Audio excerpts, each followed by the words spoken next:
GD Beast Legal Exercise number 68. Be ready. Start. They pleaded not guilty and were brought to trial.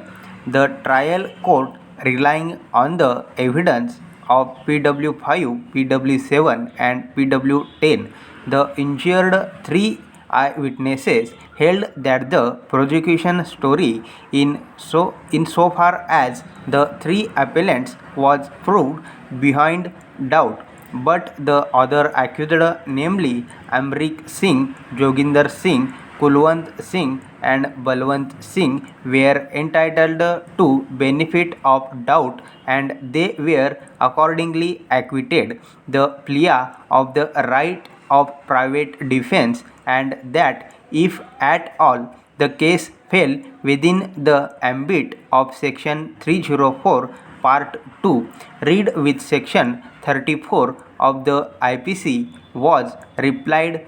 An appeal was thereafter taken to the High Court by the appellants.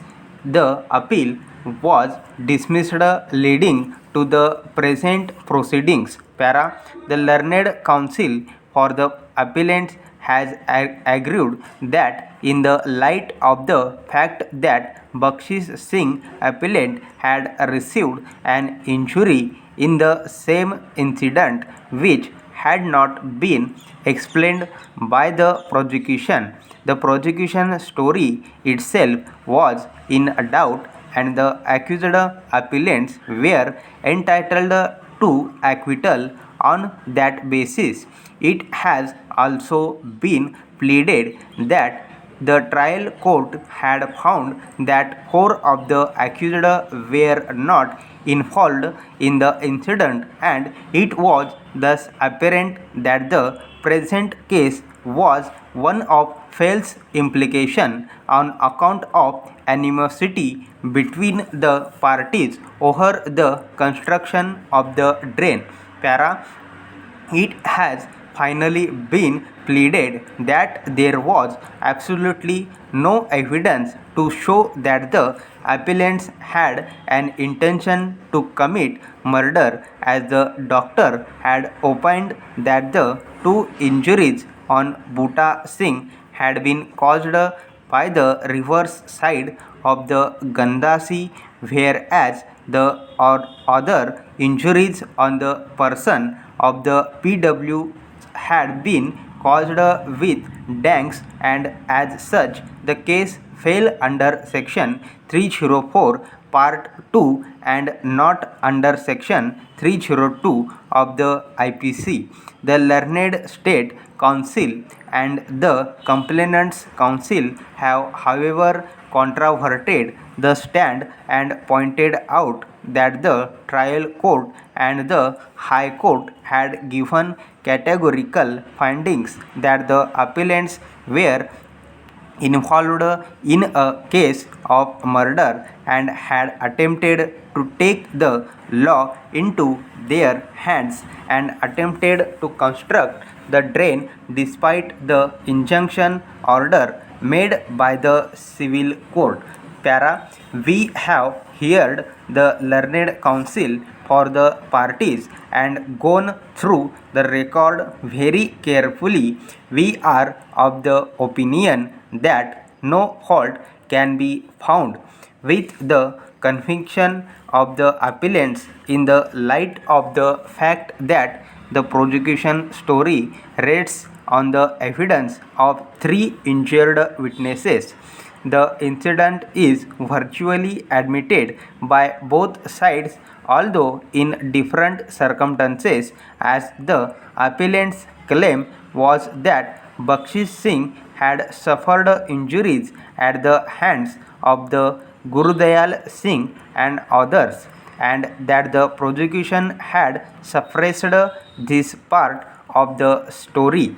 This plea has been rejected by the trial court as well as the High Court, holding that the injuries suffered by Bakshish Singh could not be related to the present incident. We are therefore of the opinion that the conviction of the appellants is fully justified on the facts of the case. We, however, feel that a case under Section 302 of the IPC is not spelled out. It is clear from the prosecution story that the incident happened all of a sudden when Bhutta Singh objected to the construction of the drain by Gurudayal Singh and others in violation of an injunction order in operation.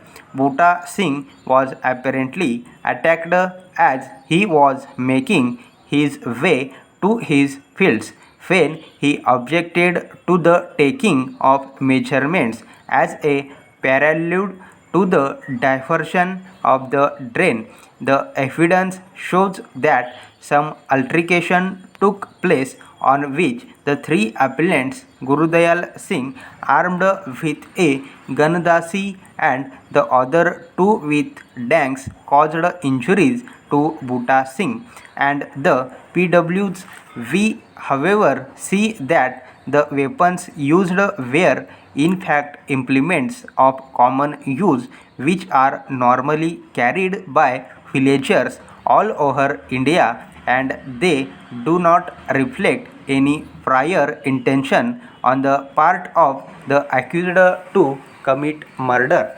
It also appears that Gurudayal Singh had used the Gandhasi from its blunt side, as would be clear from the evidence of the doctor PW4 who had examined Bhutta Singh on the 11th September 1995 in the Dayanand Medical College Hospital, Ludhiana. He opined that the injuries on the deceased had been caused by a blunt weapon.